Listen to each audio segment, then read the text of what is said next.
Hello students, welcome back to eco सीखो once again. इस video में हम रेवेन्यू रिसीट को डिटेल में समझेंगे। पिछले वीडियो में हमने समझा था कि रेवेन्यू और कैपिटल रिसीट्स क्या होते हैं। इस वीडियो में हम रेवेन्यू रिसीट्स की डिटेल कवरेज करेंगे। तो रेवेन्यू रिसीट जैसे मैंने बताया, these are the receipts which neither creates any liability nor reduces government's asset. इसमें दो इसके मेन हेड्स हैं, एक टैक्स रिसीट्स और एक non tax receipts, tax and non tax. तो वैसे मैंने बताया था ये गवर्नमेंट ने क्या किया है, टैक्स और नॉन टैक्स अलग कर दिया। Tax is obviously a revenue receipts because tax का जो पैसा गवर्नमेंट को मिलता है गवर्नमेंट को ना ही वापस करना होता है, राइट। तो जो भी टैक्स पेयर गवर्नमेंट को पैसा पे करता है वो पैसा गवर्नमेंट उसको वापस नहीं करता है, नंबर वन। नंबर टू, इस पैसे को रेज करने के लिए गवर्नमेंट का कोई भी एसेट नहीं बिकता है। तो obviously tax receipts is a revenue receipts. Tax के अलावा भी बहुत सारे पैसे गवर्नमेंट को मिलते हैं जो रेवेन्यू रिसीट्स के हेड में आते हैं। जैसे आप समझो, जैसे गवर्नमेंट को अगर फीस कलेक्ट किया किसी का, जैसे लाइसेंस बनता है, लाइसेंस फी कलेक्ट करती है गवर्नमेंट।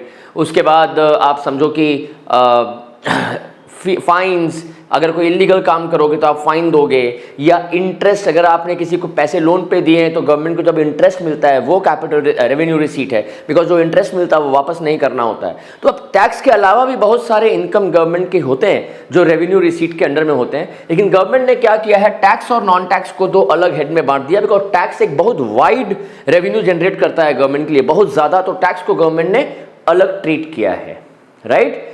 चलिए पहले समझते हैं कि टैक्स में क्या आता है। टैक्स के अंदर अगेन दो हेड्स हैं, एक है डायरेक्ट टैक्स और एक है इनडायरेक्ट टैक्स, ठीक है। अब ऐसा है ना, पहले टैक्स को समझ लेते हैं क्या है। टैक्स क्या है? टैक्स सबको पे करना होता है, हम सब टैक्स पे करते हैं। दो टाइप के टैक्स, डायरेक्ट इनडायरेक्ट। पहले बात तो tax is a compulsory payment to be made to the government. अगर आप पैसा कमा रहे हो तो टैक्स कंपल्सरी बेसिस पे आपको गवर्नमेंट को पे करना है। If you are earning money and if you are earning enough, tax slab, एक मिनिमम इनकम स्लैब होता है जिसमें आपको टैक्स नहीं देना होता है, लेकिन आप अगर उसके ऊपर कमाते हो तो गवर्नमेंट को आपको टैक्स देना होगा विदाउट रिफ्यूजिंग टू पे। आप रिफ्यूज नहीं कर सकते। आप ये नहीं कह सकते कि यार मैं क्यों दूं, मैंने पैसा कमाया है, मैं सरकार को पैसा क्यों दूंगा। आपको देना होगा, क्योंकि सरकार उस पैसे से हम लोग को बाकी फैसिलिटीज प्रोवाइड करती है, रोड, इंफ्रास्ट्रक्चर, सेफ्टी, डिफेंस। तो वो पैसा सरकार के पास कहां से आएगा? वो टैक्स से ही आएगा ना। तो टैक्स देना हम सबका, actually this is our duty to pay tax on time and proper tax. दूसरा इनडायरेक्ट टैक्स है। इनडायरेक्ट टैक्स का इनकम से कोई लेन देन नहीं है। इनडायरेक्ट टैक्स जो है गुड्स एंड सर्विस पे लगता है, इसको हम जीएसटी कहते हैं। अभी जीएसटी के नाम से ये इनडायरेक्ट टैक्स जो है, कुछ साल पहले जो है बहुत सारे इनडायरेक्ट टैक्स हुआ करते थे, जैसे सर्विस टैक्स, सेल्स टैक्स, वो सारे को हटा के एक indirect tax, GST, goods and service tax. समझेंगे डिटेल में, लेकिन टैक्स क्या है आपको समझ में आ गया। टैक्स में एक टर्म याद रखना, नो क्विड प्रो क्वो। आपको ये पीडीएफ अगर चाहिए होगा तो आप पीडीएफ ले सकते हो। पीडीएफ के लिए मुझे इस नंबर पे आप व्हाट्सएप करना, 9801345670। इस नंबर पे व्हाट्सएप करना। इस नंबर से मेरा इको सीखो का एक व्हाट्सएप चैनल भी है, मैं उसमें भी ऐड कर लूँगा, साथ में आपको पीडीएफ भेज दूंगा। व्हाट्सएप में हाई लिख के भेजना और बताना कि आपने वीडियो देखी है, आपको ये पीडीएफ चाहिए, मैं आपको भेज दूंगा। एनीवे, तो टैक्स में दो टाइप का टैक्स है, डायरेक्ट टैक्स और इनडायरेक्ट टैक्स। टैक्स में बता रहा था एक टर्म है नो क्विड प्रो क्वो। अब इसको ध्यान देना, no quid pro quo is an important, no quid pro quo is an important term। इसका मतलब यह है, क्योंकि एग्जाम में आ सकता है, quid pro quo का मतलब है कि इसका simple meaning that if you are paying tax the government will not promise equal benefit to you in return. मतलब ऐसा नहीं है कि आपने ज्यादा टैक्स पे किया है तो गवर्नमेंट आपको ज्यादा बेनिफिट देगी, या किसी ने कम टैक्स दिया है तो उसको कम बेनिफिट देगी। बेनिफिट सबके लिए बराबर रहेगा, चाहे वो मुकेश अंबानी हो जो सबसे ज़्यादा टैक्स भरते हैं, या गौतम अडानी हो जो सबसे ज़्यादा टैक्स भरते हैं, या मैं हूं जो बहुत कम टैक्स भरते हो, या कोई है जो टैक्स भरता ही नहीं है। डायरेक्ट टैक्स की बात कर रहा हूं। ऐसा नहीं है कि जो नहीं भरता तो गवर्नमेंट उसको कुछ फैसिलिटी नहीं देगी। अगर रोड बनी है तो सबके लिए बनी है। तो no quid pro quo means government doesn't promise to deliver the same amount of benefit जितना आपने टैक्स दिया है। The benefit will be given to the entire society in general, right. चलिए अब टैक्स में डायरेक्ट टैक्स पे समझते हैं। Direct tax is a tax in which impact and incidence of the tax lies on the same person. मतलब क्या है? अब डायरेक्ट और इनडायरेक्ट टैक्स को समझने से पहले हम सबसे पहले समझते हैं अगेन दो term, impact of tax and incidence of tax. Impact मतलब जिसके ऊपर टैक्स लगाया जाता है, और इंसिडेंस मतलब जो टैक्स पे करता है अल्टीमेटली। कंफ्यूजन अगर लग रहा है तो होने की जरूरत नहीं है, मैं यहां पे हूं कंफ्यूजन क्लियर करने के लिए। डायरेक्ट जैसे इनडायरेक्ट टैक्स की बात करते हैं, इसमें इंपैक्ट एंड इंसिडेंस अलग अलग लोगों पे अलग अलग होता है। मतलब जिस पे इंपैक्ट होता है इंसिडेंस सेम आदमी पे नहीं होता, मतलब टैक्स बर्डन को शिफ्ट कर सकते हैं। जैसे आप रेस्टोरेंट में गए अगर, और रेस्टोरेंट में अगर आप खाना खा रहे हो, देखना जब खाना खाने के बाद बिल आता है, बिल अगर रेस्टोरेंट में सपोज करो आपके खाने का बिल 100 रुपए, तो उसमें 2.5% CGST और 2.5% SGST। GST is goods and service tax, total मिला के 5 रुपया हुआ। CGST मतलब C stand for central government, S stand for state government. 2.5 रुपया सेंट्रल गवर्नमेंट ले जाएगा, 2.5 रुपया स्टेट गवर्नमेंट ले जाएगा, और आपका बिल 105 रुपये होगा, मतलब 5 रुपया आपका GST है। लेकिन ये जो है ये लगाया जाता है रेस्टोरेंट ओनर पे। गवर्नमेंट रेस्टोरेंट ओनर से वो वसूल करती है, लेकिन रेस्टोरेंट ओनर क्या करता है, जो कस्टमर खाने आते हैं खाना उस पर शिफ्ट कर देता है। तो जब देखो इंपैक्ट किसके ऊपर था, रेस्टोरेंट ओनर पे इंपैक्ट था, मतलब इस पे लगाया गया। इंसिडेंस किस पे है, द कंज्यूमर, द कस्टमर जो खाना खाने आया है। तो impact and incidence of the tax lies on different persons, मतलब टैक्स का बर्डन इन्होंने इन पे शिफ्ट कर दिया। जब ऐसा होता है इसको हम इनडायरेक्ट टैक्स कहते हैं। Indirect tax is a tax in which impact and incidence of the tax lies on different persons, means the tax burden can be shifted to the other person। ठीक है, तो इनडायरेक्ट टैक्स में GST आता है, goods and service tax. इसमें क्या है, impact and incidence are on different persons. लेकिन अगर हम डायरेक्ट टैक्स की बात करें, इसमें impact and incidence are on the same person. जैसे income tax, corporate profit tax. भाई इनकम मेरी इनकम है, मैं कमाऊंगा, टैक्स कोई और क्यों देगा, समझ रहे हो। तो अगर मैंने कमाया है, मैंने 10 साल का 10 लाख रुपए कमाया है, तो वो इनकम पे टैक्स मुझे देना होगा। अगर मैं आपको बोलूं आप दोगे क्या, बताओ आप क्या बोलोगे कि देखो ज़्यादा स्मार्ट ना बने सर, आप ज़्यादा अच्छा है पढ़ा रहे हो तो वहीं तक रहो, है ना। तो आपके दिमाग में सब बातें आएंगी, आप बोलो ना बोलो। वैसे आजकल लोग तो स्टूडेंट बोल भी देते हैं। तो भाई क्यों नहीं देगा, क्योंकि भाई इनकम मैंने कमाया, कोई और क्यों देगा ये। तो जिस पे, तो इसमें इंपैक्ट भी मुझ पे, इंसिडेंस भी मुझ पे, मेरे पे ही इंपोज किया गया, मैं ही पे कर रहा हूं। इसको क्या बोलते हैं, इसको बोलते हैं डायरेक्ट टैक्स। ठीक है, तो डायरेक्ट टैक्स में बर्डन शिफ्ट नहीं कर सकते। अच्छा, बहुत स्टूडेंट पूछते हैं कि सर ये इनडायरेक्ट टैक्स को शिफ्ट करना अलाउ क्यों किया गवर्नमेंट ने, और इसको शिफ्ट करना अलाउ क्यों नहीं किया गया। देखो, अगर मुझे पता हो कि इनडायरेक्ट टैक्स में शिफ्ट कर सकता हूं, तो इसमें चोरी नहीं होगी।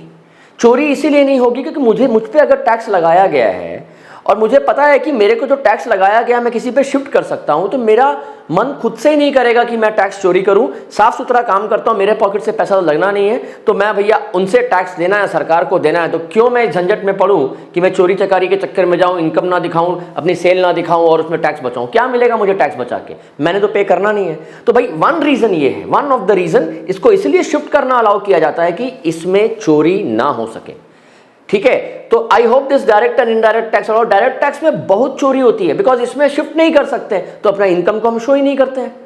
क्यों शो करेंगे इनकम, कैसे शो नहीं करते, इनकम को बैंक अकाउंट में डालेंगे ही नहीं, है ना। सामने वाली पार्टी को बोलेंगे कि आप एक काम करो, आप कैश में पेमेंट कर दो, मैं आपको बिल नहीं दूंगा, है ना। तो उस केस में क्या होता है कि कैश में मैंने पेमेंट ले लिया, तो मुझे भाई इनकम दिखाना ही नहीं है अपना। तो मैंने अपने जब अपनी इनकम मैं बैंक में डालूंगा ही नहीं, तो गवर्नमेंट को कैसे पता चलेगा। हालांकि आप बहुत ज़्यादा नहीं कर सकते हो, लेकिन कुछ तो कर सकते हो। डायरेक्ट टैक्स को में चोरी होती है, और टैक्स की चोरी को टैक्स इवेजन कहते हैं, याद रखिएगा, tax evasion, right. So direct tax में टैक्स इवेजन होता है, इनडायरेक्ट टैक्स में नहीं होता है, गॉट इट। इसीलिए इसको शिफ्ट करने दिया जाता है। तो अगर आपसे एग्जाम में पूछे कि डायरेक्ट और इनडायरेक्ट टैक्स का डिफरेंस क्या है, तो डिफरेंस यह है कि डायरेक्ट टैक्स, पहला, इसमें impact and incidence lies on the same person, इसमें impact and incidence lies on different persons. इसमें burden can be shifted, indirect tax में burden can not be shifted. Direct tax has narrow coverage, क्योंकि direct tax India में सिर्फ 2% लोग ही direct tax पे करते हैं, इनकम टैक्स। बाकी लोग जो अपने इनकम को किसी ना किसी तरह के कुछ छुपा लेते हैं, कुछ इवेट कर देते हैं। टैक्स इवेजन की बात की मैंने। और कुछ जो है वो यहाँ वहाँ से मैनेज कर लेते हैं। इनडायरेक्ट टैक्स वाइडर कवरेज है भाई, हर आदमी इनडायरेक्ट टैक्स पे कर रहा है। आप भले एक 5 रुपए का बिस्किट का पैकेट भी खरीदोगे उसमें भी पे कर रहे हो। तो इनडायरेक्ट टैक्स में ये नहीं देखना है कि वो कमा रहा है नहीं कमा रहा, भाई आप खरीद रहे हो आप पे करोगे, ठीक है। तो ये टैक्स रेवेन्यू हो गया, tax is a revenue receipt. Non tax में आते हैं। टैक्स के अलावा क्या क्या आ सकता है? टैक्स के अलावा सबसे पहले जैसे फी, हम गवर्नमेंट की सर्विसेज लेते हैं, ड्राइविंग लाइसेंस लेते हैं या आर्म्स लाइसेंस लेते हैं तो उसकी फी पे करते हैं, तो फी पे किया वापस तो मिलेगा नहीं, राइट। तो revenue receipt for the government. अब आते हैं फाइन्स, आपने कोई इलीगल काम किया, गवर्नमेंट ने आप पे फाइन इंपोज कर दिया, ठीक है। डिविडेंड, आपने किसी कंपनी के शेयर्स में पैसे लगाए हैं, गवर्नमेंट लगाती है कंपनी, बहुत सारे कंपनीज के शेयर्स में, है ना, तो जो उस पे जो डिविडेंड मिल रहा है वो आपका कैपिटल रिसीट है, रेवेन्यू रिसीट है, बिकॉज आपको पैसा पे ही नहीं करना है वापस। याद रखिएगा, revenue receipt is your own money, अपना पैसा। भाई मेरे लिए मेरा अपना पैसा क्या है? रेवेन्यू रिसीट क्या है? जो मुझे स्कूल से, मैं जिस स्कूल में पढ़ाता हूँ मुझे जहाँ से सैलरी मिलती है, या मैं जब ट्यूशन्स पढ़ाता हूँ बच्चों को मुझे जो वहाँ से फीस मिलती है, वो रेवेन्यू रिसीट है, वापस तो नहीं करना है। ऐसा तो नहीं होगा ना कि भाई मैं बच्चे से फीस लूँगा, बोलूँगा कल बेटा तुमको वापस कर दूंगा, तो ऐसा तो मेरा घर भी नहीं चलने वाला। घोड़ा घास से दोस्ती करेगा तो खाएगा क्या? तो मैं नहीं कर सकता हूँ ना। डिविडेंड, इंटरेस्ट मैंने किसी को लोन दिया है, मुझे वो इंटरेस्ट पे कर रहा है तो वो रेवेन्यू रिसीट है, इंटरेस्ट तो वापस नहीं करूंगा। और ना ही इन सब के लिए मेरा कोई एसेट बिक रहा है। एक है escheat, ESCHEAT। Escheat is when a person dies without any legal successor, legal heir. मैं सपोज करूं कि किसी आदमी की प्रॉपर्टी है, तो एक रूल होता है कि उसके मरने के बाद उसकी प्रॉपर्टी लीगली किसी के उसके जो लीगल सक्सेसर होते हैं, उसके बच्चे हो गए या उसकी वाइफ हो गई, उसके पास चले जाएंगे। उसके लिए कोई आपको लीगल डॉक्यूमेंट नहीं चाहिए। लेकिन भाई अगर कोई लीगल सक्सेसर है ही नहीं, वो आदमी अकेला है, ना शादी की ना बच्चे, या उसका कोई विल भी नहीं बना के गया है कि मेरे मरने के बाद मेरी प्रॉपर्टी इसके पास जाएगी, तो उस केस में जब वो आदमी जब सीज टू एग्जिस्ट, जब वो उनकी डेथ हो जाती है, तो उसकी जो प्रॉपर्टी है गवर्नमेंट अपने पास रख लेती है। इसको एस शीट कहते हैं, ठीक है। तो moral of the story is, अगर कोई ऐसा आदमी मिल जाए जिसका कोई लीगल सक्सेसर नहीं है और ना ही उसने कोई प्रॉपर्टी की विल बनाई है, तो भाई उसका मुंह बोला बेटा या मुंह बोली बेटी बन जाओ और लिखवा लो कि मेरे बाद मेरी प्रॉपर्टी इसकी, तो ये शीट काम नहीं आएगी गवर्नमेंट की। एनीवे, इस पर अप्लाई मत करना, ही मजाक था। Anyway, last is special assessment. ये इंपॉर्टेंट है, याद रखिएगा, आ सकता है। स्पेशल असेसमेंट का मतलब ये होता है कि सपोज आपने एक प्रॉपर्टी ली एक वीरान जगह पे जहाँ कोई ना रहता हो, कहीं जानवर और भूत रहते हो, ठीक है। मतलब एक रिमोट लोकेशन पे आपने एक प्रॉपर्टी ली है और वो प्रॉपर्टी उस समय आपको बहुत सस्ती मिल गई। ऑब्वियसली वहाँ कोई रहता नहीं था तो सस्ती मिल जाएगी, है ना। आपने सपोज करो 5 लाख की प्रॉपर्टी ली, किसी की थी प्रॉपर्टी, बहुत दिन से बायर खोज रहा था, बायर मिल गया, 5 लाख में बेच के उसने बोला भैया मैंने तो गले से अपने ये जो बोझ उतार दिया। अचानक से गवर्नमेंट ने वहाँ पे जंगल वंगल कटवा दिए, वहाँ एक फ्लाईओवर बना दिया, एक एयरपोर्ट बना दिया, एक मॉल बना दिया, वहाँ पे ऑफिसेज बन गए, धीरे धीरे उस जगह में लोग बसने लगे और 5 लाख की प्रॉपर्टी आपकी 5 करोड़ रुपए की हो गई। हो सकता है, इसके लिए किस्मत अच्छी चाहिए, सबके साथ तो नहीं होगा, लेकिन ऐसा इसका मतलब ये नहीं कि आप वहाँ पे कई वीरान जगह में घर लेके बैठ जाओ। ये मैं आपको बता रहा हूँ, ऐसे लाखों में कभी एक बार ऐसा हो सकता है। तो अगर 5 लाख से 5 करोड़ रुपए हो गए तो क्या होगा इस केस में भाई? इस केस में गवर्नमेंट इसको बोलेगा कि भाई साहब आपकी जो प्रॉपर्टी 5 लाख से 5 करोड़ रुपए तक अप्रिशिएट कर गई है, इसमें आपका कोई हाथ नहीं है, पहले मैं आपको याद दिला दूं। फिर सरकार बोलेगी इसमें सारा हाथ सरकार का है। तो भाई इतना अप्रिसिएशन, 4 करोड़ 95 लाख रुपए, 4 करोड़ 95 लाख का अप्रिसिएशन है, उसमें कुछ टैक्स पे कर दो, उसका कुछ हिस्सा हमें दे दो। तो जब ऐसा होता है उसको स्पेशल असेसमेंट कहते हैं। ऐसा ज़रूरी नहीं है गवर्नमेंट बोले, जब गवर्नमेंट बहुत टाइड अप होता है, गवर्नमेंट को जब फाइनेंशियल क्रंच होता है ना, तब गवर्नमेंट एक आध बात ये काम कर सकती है, लेकिन जब करेगी तो इसको स्पेशल असेसमेंट कहेंगे। इसके अलावा भी बहुत सारे एग्जाम्पल्स हो सकते हैं, लेकिन जो मैंने नहीं यहाँ पे आपको प्रेजेंट किए हैं। याद रखना, कोई भी पैसा सरकार को मिले उसको वापस ना करना हो या उसके लिए कोई एसेट ना बिका हो, वो रेवेन्यू रिसीट है, ठीक है। सपोज करो कि गवर्नमेंट के डिपार्टमेंट को कहीं पे गिरे हुए दफनाए हुए पैसे मिले बहुत सारे, कोई आदमी मरने से पहले पैसे दफना गया, उसने ये सोचा कि भाई मैं मर रहा हूँ, मैं नहीं चाहता मेरे पैसे किसी के पास जाएं, दफना के चले गए, और एक दिन वहाँ पे ज़मीन में खोदते खोदते खोदते खोदते सारे पैसे बाहर आ गए गवर्नमेंट के पास, तो वो भी रेवेन्यू रिसीट है, क्योंकि वो पैसा गवर्नमेंट किसी को वापस तो करेगा नहीं, वो अपने डेवलपमेंट के लिए यूज़ करेगा बाद में, तो वो रेवेन्यू रिसीट है। मैं ये एग्जांपल इसलिए दिया था कि आप समझ सको रेवेन्यू रिसीट का बेसिक मतलब क्या है। जरूरी नहीं है इनमें से ही कुछ हो, ठीक है। तो I hope revenue receipt is clear to everybody, tax and non tax is clear to everybody. अगर कोई भी डाउट हो आप कमेंट सेक्शन में डालो, I will be happy to clear that. Till then, thank you so much, bye bye, tata, take care of yourself and make sure you forward these videos to your friends. Thank you so much.